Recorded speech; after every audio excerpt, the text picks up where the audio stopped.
चौथा अध्याय। आज हम मरकुस रचित सुसमाचार उसका चौथा अध्याय का अध्ययन करेंगे। चौथे अध्याय में हम देखते हैं कि मसीह के प्रचार कार्य में दृष्टांतों का बहुत प्रयोग हुआ है। यीशु ने दृष्टांतों का प्रयोग क्यों किया, इस विषय में विचार करने पर प्राय एक चूक हो जाती है। दृष्टांतों के उपयोग में सत्य को छिपाने का उद्देश्य निहित नहीं है। उसका वास्तविक उद्देश्य यह है कि उनके द्वारा सत्य को दर्शाया जाए। प्राय ऐसा होता है कि सुनते सुनते श्रोता ऊब जाता है और सीधी शिक्षा को समझ नहीं पाता और श्रोताओं का ध्यान आकर्षित करने में असफल होने लगता है। ध्यान को केंद्रित करने की एकमात्र विधि है कि श्रोताओं को जीवंत उदाहरण सुनाए जाए। हम सब जीवन और जीवन से संबंधित विषयों में अत्यधिक रुचि रखते हैं। जो ही आप कहानी सुनाना आरंभ करते हैं, श्रोतागण तुरंत सचेत होकर सुनने लगते हैं और इस प्रकार आप बड़ी चतुराई से सत्य उन तक पहुंचा देते हैं। यीशु द्वारा कहे गए प्रत्येक दृष्टांत में कुछ सत्य निहित होता था, एक ऐसा सत्य जो श्रोता समझ न पाए। इसलिए यीशु ने दृष्टांतों द्वारा प्रचार करने की पद्धति अपनाई कि सत्य को श्रोताओं तक पहुंचाया जाए। कुछ दृष्टांत जिन्हें श्रोता समझ पाए, बहुत ही अच्छी प्रकार वे समझे। कुछ दृष्टांतों को जब फरीसी समझ गए तो वे क्रोध से भर गए। अरे, ये तो हम पर वार करता है, उन्होंने कहा। और ये सत्य है कि अधिकांश दृष्टांत फरीसियों को लक्ष्य बनाकर ही यीशु ने कहे थे।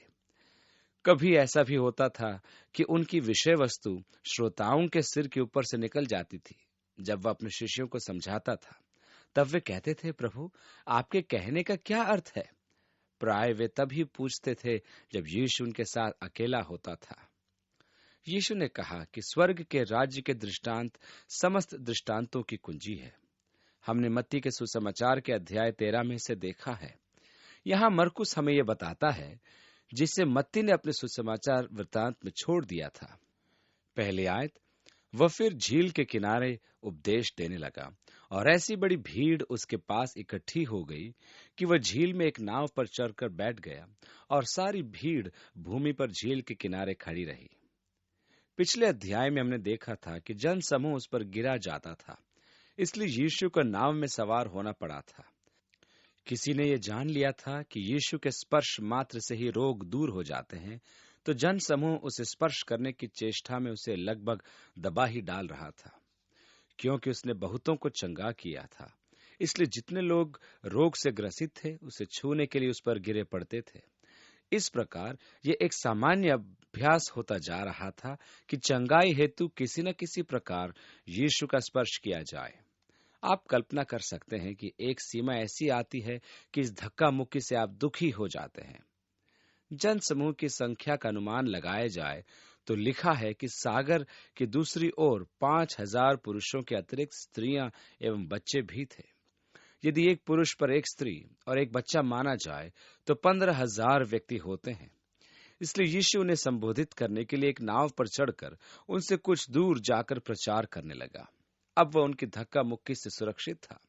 जन समूह अब किनारे पर ही था और वह उन्हें दृष्टांतों में बहुत सी बातें सिखाने लगा और अपने उपदेश में उनसे कहा, सुनो, देखो, एक बोने वाला बीज बोने के लिए निकला और बोते समय कुछ तो मार्ग के किनारे गिरा और पक्षियों ने आकर उसे चुग लिया, और कुछ पथरीली भूमि पर गिरे जहां उसको बहुत मिट्टी न मिली। गहरी मिट्टी न मिलने के कारण जल्द उग गए, और जब सूर्य निकला तो जल गया और जड़ न पकड़ने के कारण सूख गया। और कुछ तो झाड़ियों में गिरा और झाड़ियों ने बढ़कर उसे दबा लिया और वह फल न लाया। परंतु कुछ अच्छी भूमि पर गिरा और वह उगा और बढ़कर फलवंत हुआ, और कोई 30 गुना, कोई 60 गुना, कोई 100 गुना फल लाए। और उसने कहा, जिसके पास सुनने के लिए कान हो वह सुन ले। ये जन समूह मूल रूप से कृषक थे। उस युग में लगभग सभी किसी न किसी रूप में भू संपदा से संबंधित थे। वे जिन शहरों में निवास करते थे उनके पास भी गांवों में भूमि थी। उनके अपने अपने पत्थरों के मकान भी थे जिनके कंगूरे निकले हुए थे। वे ग्रीष्म काल में शहर से बाहर गांवों में खेती करने आते थे और लवनी के पश्चात शीतकाल में पुनः नगर में आ जाते थे। अतः यीशु द्वारा बीज का दृष्टांत सबकी समझ में आ सकता था। बीज के उगने की प्रत्येक परिस्थिति से वे परिचित थे, क्योंकि वे खेती बाड़ी से और भूमि की अवस्थाओं से भली भांति परिचित थे। मैंने एक बार एक समाज शास्त्री का भाषण सुना जो अमेरिका के सामाजिक परिवर्तनों के बारे में बता रहा था। वह बता रहा था कि अमेरिका किस प्रकार कृषक समाज से औद्योगिक समाज में परिवर्तित हो गया है। वह इस परिवर्तन के प्रभावों का भी विवेचन कर रहा था जो समाज पर, परिवारों पर और संतानों के प्रति माता पिता के स्वभाव पर पड़ा। कृषक समाज में संतानोत्पत्ति को बढ़ावा दिया जाता है क्योंकि एक कृषक की संतान का मूल्य 18 वर्ष की आयु में $10,000 का श्रमिक होता है। वे जीवन के क्रियाकलापों को शीघ्र ही सीख लेते हैं। वे ट्रैक्टर चलाना सीखते हैं, हल चलाना सीखते हैं, वे फसल काटने के यंत्र का उपयोग सीखते हैं। उस समाज में संतान को एक आशीष के रूप में देखा जाता है क्योंकि वह संपत्ति मानी जाती है। पुत्र प्राप्ति को अधिक महत्व दिया जाता है क्योंकि वे परिश्रम के लिए उपयुक्त होते हैं। यही कारण था कि उनके परिवार बड़े होते थे, अर्थात उनके पास अनेक संतानें होती थी। अब जब औद्योगिकरण हो गया तो उनके विचार में भी परिवर्तन आया, जिसका गहन अध्ययन का प्रभाव समाज में पड़ा। कृषि समाज के विपरीत उद्योग समाज में संतान को हानि के रूप में देखा जाता है।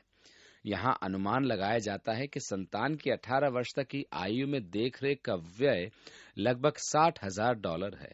अतः यहाँ धारणा यह है कि संतान अनावश्यक है या वह व्यर्थ का व्यय है। संतानों के प्रति ऐसे विचार उनके प्रति उनके स्वभाव पर प्रभाव डालते हैं। कुछ समाजशास्त्रियों का कहना था कि इस धारणा को समझे बिना संतानों के प्रति दुर्व्यवहार की समस्या जो हमारे समाज को ग्रस्त किए हुए है, उसको समझना कठिन है, क्योंकि यह कृषि से औद्योगिकरण में परिवर्तन का परिणाम उसके विचारों की समझ में निहित था। यीशु के कथन ज्ञान से पूर्ण थे। यीशु वही बातें करता था जिनसे लोग परिचित थे। यह अत्यधिक महत्वपूर्ण है क्योंकि वे बीज बोते थे, अतः वह उन परिस्थितियों से परिचित थे जिनमें बीज उगते हैं। यीशु उनकी अपनी ही परिस्थिति के माध्यम से उन्हें उपदेश दे रहा था। 10वीं आयत में आगे लिखा है, जब वह अकेला रह गया तो उसके साथियों ने उन 12 समेत उससे इन दृष्टांतों के विषय में पूछा। उसने उनसे कहा, तुमको तो परमेश्वर के राज्य के भेद की समझ दी गई है, परंतु बाहर वालों के लिए सब बातें दृष्टांतों में होती है, इसलिए कि वे देखते हुए देखें और उन्हें सुझाई न पड़े, और सुनते हुए सुने भी और न समझें। ऐसा नहीं कि वे फिरें और क्षमा किए जाएं। क्या यीशु सत्य को छिपा रहा था कि वे मन फिराव न करें? नहीं, जैसा कि मैं पहले कह चुका हूं कि दृष्टांत ध्यान आकर्षित करने एवं सत्य का प्रदर्शन करने के लिए ही होते हैं। जन समूह का ध्यान शिक्षाओं पर नहीं था, परंतु वचन का सुनना उनके लिए महत्वपूर्ण था। अतः यीशु ने दृष्टांतों का प्रयोग इसलिए किया था कि वे सुने। यद्यपि मनुष्य की समझ पर पर्दा डला हो, उसे सुनने को अवसर प्रदान किया जाएगा, क्योंकि जब परमेश्वर न्याय करेगा तो वह पक्षपात नहीं करेगा। हमारी कलीसिया में कुछ ऐसे उपासक भी आते हैं जो अपने मित्रों के आग्रह पर विवश होकर चले आते हैं। यह एक अद्भुत बात है कि वे मेरे उपदेश को सुनते हैं, जबकि वे प्रतीक्षा करते हैं कि उन्हें कब अवसर प्राप्त हो कि वे मुझ पर अपना आक्रोश प्रकट करें। वे संदेश नहीं सुनते, वरन मेरी भूल को पकड़ने और मतभेद प्रकट करने के लिए ध्यान लगाते हैं, ताकि कहें, मैं अब वहां कभी नहीं जाऊंगा। वे वास्तव में सुनते नहीं हैं, और सत्य तो यह है कि वे सुनना ही नहीं चाहते हैं। 13वीं आयत में आगे लिखा है, फिर उसने उनसे कहा कि क्या तुम ये दृष्टांत नहीं समझते? तो फिर और सब दृष्टांतों को क्यों कर समझोगे? यीशु यहाँ मर्म की बात बताता है कि दृष्टांतों में एक व्याख्यात्मक रूपता होती है। यही दृष्टांतों की कुंजी है, अर्थात वचन, जिसे बीज कहा गया है। इसलिए यीशु ने पूछा, क्या तुम ये दृष्टांत नहीं समझते? तो फिर और सब दृष्टांतों को क्यों कर समझोगे? अतः यीशु ने व्याख्यात्मक समरूपता समझाता है कि जब भी बीज का उल्लेख होगा, उसका अर्थ वचन से ही होगा। 14वीं आयत में आगे, बोने वाला वचन बोता है, जो मार्ग के किनारे हैं, जहां वचन बोया जाता है। ये वे हैं कि जब उन्होंने सुना तो शैतान तुरंत आकर वचन को जो उनमें बोया गया था उठा ले जाता है। बीज को जो उठा ले जाते हैं वह शैतान है। वचन को अंकुरित होने का अवसर भी नहीं मिलता है। 16वीं आयत में आगे, और वैसे ही जो पत्थरीली भूमि पर बोए जाते हैं, ये वे हैं कि जो वचन को सुनकर तुरंत आनंद से ग्रहण कर लेते हैं, परंतु अपने भीतर जड़ न रखने के कारण वे थोड़े ही दिनों के लिए रहते हैं।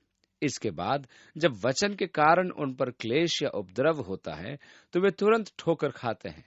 और जो झाड़ियों में गए, ये वे हैं जिन्होंने वचन सुना और संसार की चिंता और धन का धोखा और वस्तुओं का लोभ उनमें समाकर वचन को दबा देता है और वह निष्फल रह जाता है। और जो अच्छी भूमि में बोए गए, ये वे हैं जो वचन सुनकर ग्रहण करते और फल लाते हैं, कोई 30 गुना, कोई 60 गुना और 100 गुना। इस दृष्टांत का अर्थ है कि परमेश्वर का वचन किस प्रकार भिन्न भिन्न व्यक्तियों के मन में फलता है। कुछ के मन विरोधी होते हैं, अतः सुनकर भी वचन फलता ही नहीं, उसे जड़ पकड़ने का अवसर ही नहीं मिलता है, क्योंकि शैतान उसे उठा ले जाता है। कुछ हैं जो वचन सुनकर उत्तेजित हो जाते हैं, तुरंत ही वचन को ग्रहण कर लेते हैं। हम ऐसे व्यक्तियों को प्राय देखते हैं, परंतु कठिन परिस्थितियों में, परीक्षा और प्रलोभनों में वे विस्थापित हो जाते हैं, क्योंकि वचन उनके मन की गहराइयों में नहीं उतरा है। यह एक भावनात्मक अनुभव है, जहां वचन को जड़ जमाने को स्थान नहीं मिलता है। मैं तीसरी श्रेणी में अधिक रुचि रखता हूं, क्योंकि अधिकांश मसीही इस श्रेणी में आते हैं। वे वचन को सुनते हैं, ग्रहण करते हैं, पोषित करते हैं, परंतु सांसारिक लालसाएं, धन का लोभ और सांसारिक चिंताएं उसे दबा देती है और वह फलवंत नहीं होता है। यह परमेश्वर की इच्छा है कि प्रत्येक मसीही अनेक फल लाए, कि पिता की महिमा हो। यूहन्ना रचित सुसमाचार उसके 15वें अध्याय की 8वीं आयत में लिखा है, मेरे पिता